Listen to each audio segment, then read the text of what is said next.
10वीच्या परीक्षेनंतर जसं सुट्टीत फिरायला गेलो होतो तसं यावेळी ही आयुष्यात दुसऱ्यांदा मानसीचा डिप्लोमा झाल्यानंतर फिरायला गेलो. सुशीलने फिरण्यासाठी एक गाडी दिली होती. ती गाडी घेऊन आम्ही कोल्हापूर आणि कोकणातला बराचसा भाग पाहिला. आयुष्यात मौज मजा फिरणं असं काही कधी नव्हतंच. कोल्हापूरच्या पुढे कोकणात फिरायला गेल्यावर आई ज्या कोकणात राहिली त्या कोकणची चित्र तिनं तिच्या बोलण्यातून बऱ्याचदा आमच्या डोळ्यासमोर उभी केली होती. आईनं तिचं नर्सिंगचं शिक्षण रत्नागिरीलाच पूर्ण केलं. सुरुवातीच्या काळात तिथल्या सिव्हिल हॉस्पिटलमध्ये ती कामाला लागली. तिथून मग तिनं दापोली, खेड, मंडणगड या भागात नर्स म्हणून नोकरी केली.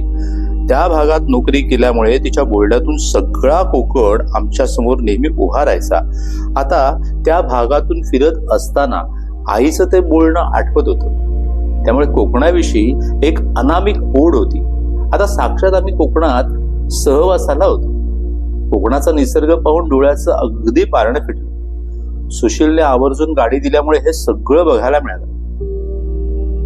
इंजिनिअरिंगच्या ऍडमिशनची प्रक्रिया सुरू झाली होती. हा प्रवेश अर्ज नेटवरून भरायचा होता.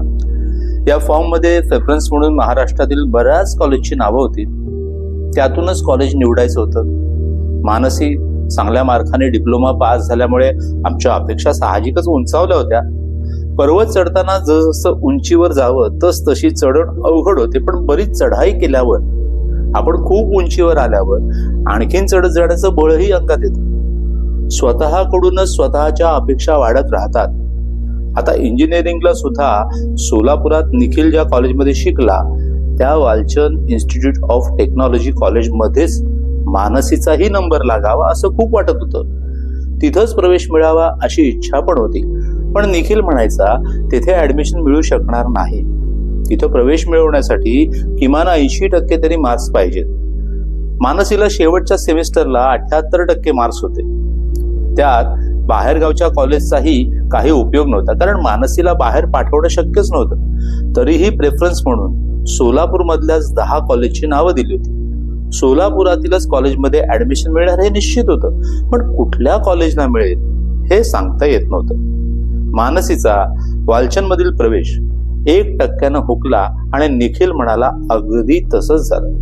तिला आर्किड कॉलेज मिळालं. त्याचाही आनंदच झाला. सोलापुरातल्या चांगल्या कॉलेजलाच प्रवेश मिळाल्यामुळे तिथं प्रवेश घेतला. पण दुसऱ्या बाजूला वाईटही वाटत होतं. वालचंद कॉलेजमधले प्रोफेसर निखिलच्या ओळखीचे होते, पण आर्किड कॉलेजमध्ये कोणीही ओळखीचं नव्हतं. मग पुन्हा अवघडल्यासारखं झालं. पण विचार केला जे होतं ते चांगल्यासाठीच होतं. आर्किड कॉलेजमध्ये प्रवेश मिळाला असला तरी आणि थोडं अवघड वाटत असलं तरी जे होते ते स्वीकारून करत राहणं, त्यातून चांगलं होईल हा आशावाद माझ्या मनामध्ये कायम असायचा. हा आशावाद पुढे विश्वासक ठरला. मानसीच्या बाबांच्या मित्राच्या बहिणीचा मुलगा पुष्पम रोशन ऑर्किड हे या कॉलेजमध्ये नुकतेच प्रोफेसर म्हणून लागले. तिथं ऍडमिशन घेतल्यावर मानसीच्या बाबांनी त्यांच्याशी ओळख करून घेतली. नवीन कॉलेज आहे, कसं व्हायचं, कोण मदत करेल. त्यावेळी रोशन सरांनी काही काळजी करू नका म्हणून सांगितलं होतं. मानसीचा प्रवेश ऑगस्टमध्ये पूर्ण झाला. तिनं डिप्लोमा केला असल्यामुळे इंजिनिअरिंगच्या दुसऱ्या वर्षात तिचा प्रवेश होता. इंजिनिअरिंगच्या पहिल्या वर्षातून दुसऱ्या वर्षात गेलेल्या विद्यार्थ्यांचं कॉलेज ऑलरेडी 2.5 महिन्यापूर्वीच सुरू झालं होतं.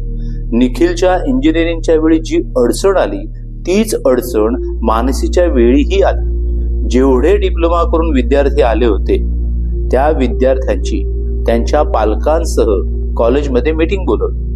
पालकांनाही कंपल्सरी बोलवूनच घेतलं. यामध्ये सर्व विभागातील विद्यार्थी आणि त्यांचे पालक मिळून 700 ते 800 जण त्या मीटिंगला उपस्थित होते.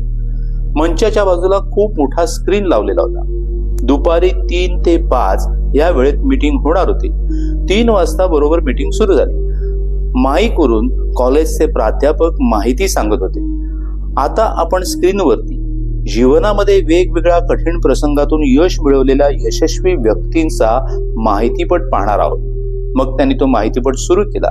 यामध्ये सचिन तेंडुलकर, अमिताभ बच्चन, IAS झालेला एक शेतकऱ्याचा मुलगा त्याचा माहितीपट होता. त्यात त्याच्या वडिलांची मुलाखत, कशा पद्धतीने तो खेड्यातून शिकत शिकत IAS झाला याची माहिती होती. यामध्ये कुणाला पाय नाही, कुणाला हात नाही, अशा अपंग आणि यशस्वी व्यक्तींचा तो माहितीपट होता. हे दाखवत असताना त्या कॉलेजच्या प्राचार्यांना रोशन सरांकडून कळलं की आपल्या कॉलेजमध्ये अशाच व्यंगावर मात करून इंजिनिअरिंग पर्यंत मजल मारलेली एक विद्यार्थिनी व तिची आई आलेली आहे. तिला ऐकू येत नसताना सुद्धा ती बोलते, आपण बोललेलं ओळखते. मग पटकन प्राचार्याने इलेक्ट्रॉनिक डिपार्टमेंटचे HOD प्राध्यापक मुजावर यांना सांगितलं की तुम्ही त्या मुलीला आणि तिच्या आईला बोलवा. 5-10 मिनिटं त्यांचे अनुभव शेअर करतील का ते विचारा. मग त्यांनी मला हॉलच्या बाजूला बोलून घेतलं. 10 मिनिटं बोलण्याविषयी मला विचारलं. मी त्यांना होकार दिला. मग त्याने तो स्क्रीनवरील माहितीपट बंद केला आणि माईक वरून अनाउन्स केलं की आपण जो खडतर प्रवासातून यशस्वी झालेल्या व्यक्तींचा माहितीपट पाहत आहोत त्याचं एक जिवंत उदाहरण आपल्यामध्येच आहे. तर स्क्रीनवरील माहितीपटापेक्षा आपण प्रत्यक्ष त्यांच्या तोंडूनच त्यांची कथा ऐकणार आहोत. मग त्यांनी आमचं नाव सांगितलं आणि 10 मिनिटं अनुभव शेअर करायला सांगितलं. मग मी मानसीच्या शिक्षण प्रवासाविषयी सांगू लागले.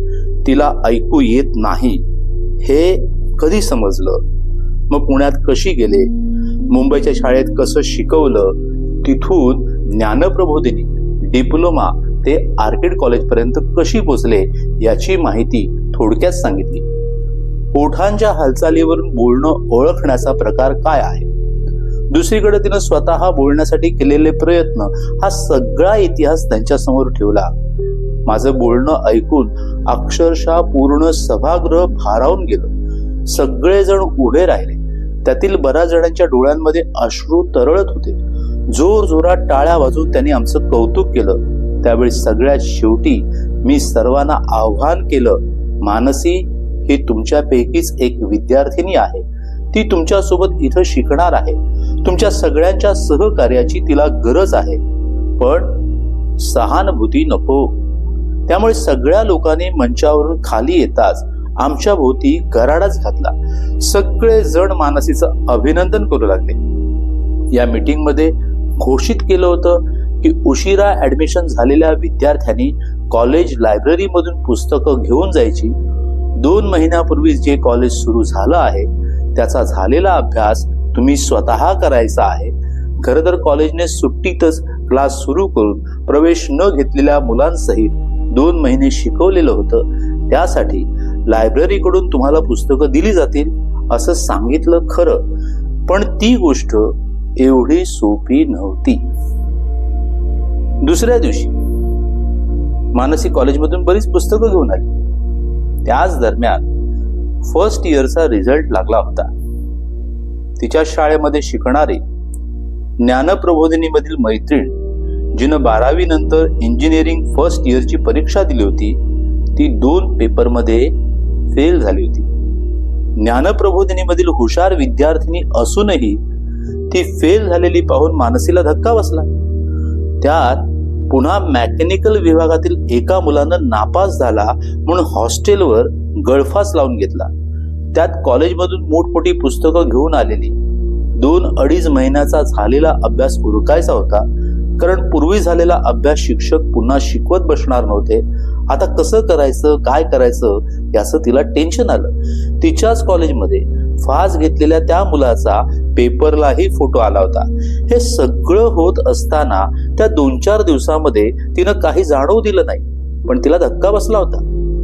समोर अभ्यासाला मोठमोठाली पुस्तकं, त्यात तिला कशाचा अर्थ लागत नव्हता, काही समजत नव्हतं. ती अभ्यासाला बसली की तेवढी मोठमोठी पुस्तकं समोर घेऊन नुसती बसायची.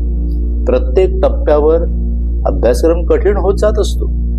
डिप्लोमा इंजिनिअरिंगचा अभ्यास आणि इंजिनिअरिंगचा अभ्यास यामध्ये प्रचंड तफावत होती. ती पुस्तकं घेऊन नोट्स काढण्याचा प्रयत्न करू लागली. निखिलला म्हणायची, दादा त्याच्या नोट्स कशा काढायच्या रे, अभ्यास कसा करायचा. त्याचा IT चा अभ्यास असल्यामुळे तो त्याच्या अभ्यासात मग्न होता. त्याचं फायनल इयर असल्यामुळे त्यालाही त्याचं बघावं लागत होतं. त्याला चांगले मार्क्स मिळवण्याची जिद्द होती. त्यात कॅम्पस इंटरव्ह्यू चालू होते. त्यात त्याची इच्छा नसतानाही त्याला त्याची तयारी करावी लागत होती. त्याच वेळी त्याच्या डोक्यात GRF टॉफेलचा अभ्यास करायचं घुसलं होतं. त्यामुळे त्याचं कॉलेज, त्याचा अभ्यास या सगळ्यातून त्यालाच वेळ मिळत नव्हता. त्यात इंजिनिअरिंगचं समजावून सांगायचं म्हणजे एखादा धडा घेतला आणि शिकवत बसलो असं होत नाही. इतक्या मोठ्या अभ्यासात तो तिला कसं काय सांगणार? मग तो तिला म्हणायचा, तुझं तू वाचून नोट्स काढण्याचा प्रयत्न तर कर. मानसीला ती पुस्तकं वाचल्यावर कळत नव्हतं तांत्रिक शब्दांचे डिक्शनरीमध्ये किती अर्थ बघणार, त्यांच्या संकल्पना कशा स्पष्ट होणार. पहिलीपासून आजपर्यंत तिला समजून घेऊनच अभ्यासाची सवय होती. या गोष्टीचं तिला खूप नैराश्य आलं. मी कॉलेजला जाणार नाही असं ती म्हणू लागली. असं करून चालत नाही. आपण शिक्षकांना विचारूया, व्यवस्थित नोट्स काढूया, निखिल काही मदत करतो का ते बघूया. मी तिला समजावण्याचा प्रयत्न केला. ती कॉलेजला जात नाही म्हटल्यावर मी निखिलला विनंत्या करू लागले, जरा तिला मदत कर रे, समजावून सांग असं म्हणू लागले. थोडंसं त्यांना समजावायचा प्रयत्न केला. त्याचंही त्यावेळी सकाळी 9 ते 6 कॉलेज असायचं. त्यालाही वेळ पुरत नव्हता. नंतर 1-2 विषयांच्या सरांकडून नोट्स आणल्या. काही केल्या तिला ते समजेना, त्याचं आकलन होईना. नापास झालेल्या मैत्रिणीचा अनुभव, कॉलेजमध्ये फास घेतलेल्या विद्यार्थ्याची बातमी आणि समोर मोठमोठी पुस्तकं, तशातच गावाबाहेर 9 किलोमीटर लांब कॉलेज. त्यामुळे तिला फार असुरक्षित वाटायचं. ती 1.5 महिना कशी बशी कॉलेजला गेली. तिच्या मनात बसलेल्या भीतीचा ताण ती सुरुवातीला दाखवत नव्हती. तशीच ती कॉलेजला जायची. काही समजतं का ते बघण्याचा ती प्रयत्न करायची. आज तरी समजेल, उद्या तरी समजेल, काहीतरी पर्याय निघाल असा विचार करून महिनाभर ती कॉलेजला गेली. आणि तिच्या लक्षात यायला लागलं, हे काही आपल्याला जमणार नाही, हे खूप अवघड आहे, आपल्या दृष्टीने हे अशक्य आहे. ऑगस्ट गेला, सप्टेंबर संपत आला. सप्टेंबरच्या शेवटच्या आठवड्यात तिने सरळ आम्हाला सांगून टाकलं, मी आता शिकणार नाही, मी परीक्षा देणार नाही, मी आता पुढे शिकू शकणार नाही, तर जगून काय करू? शिक्षण अर्धवट झालं तर नोकरी कशी मिळणार? जगण्याला काय अर्थ राहिला? मग मी तिला समजावून सांगायचे, मानसी अगं तू असा विचार करू नकोस. पाय नसलेली माणसं सुद्धा पर्वत चढतात, त्यांना किती अडचणी येत असतील. जगात अशी उदाहरणं आहेत की अशक्य वाटतं ते शक्य करून दाखवतात. काहीही नसणाऱ्यांनी प्रयत्न करून यश मिळवलेलं आहे. आतापर्यंत सुद्धा तुझ्या दृष्टीने सगळं अवघडच होतं. सगळ्यात अवघड टप्पा मुंबईच्या शाळेतील होता. एक एक उच्चार किती प्रयत्न करून जाणून घेऊन तुला उच्चारायचा होता, तो तू प्रयत्नानं करून दाखवला. आता हे तितकं तरी अवघड नाही ग, फक्त समजून घेऊन तर शिकायचं आहे.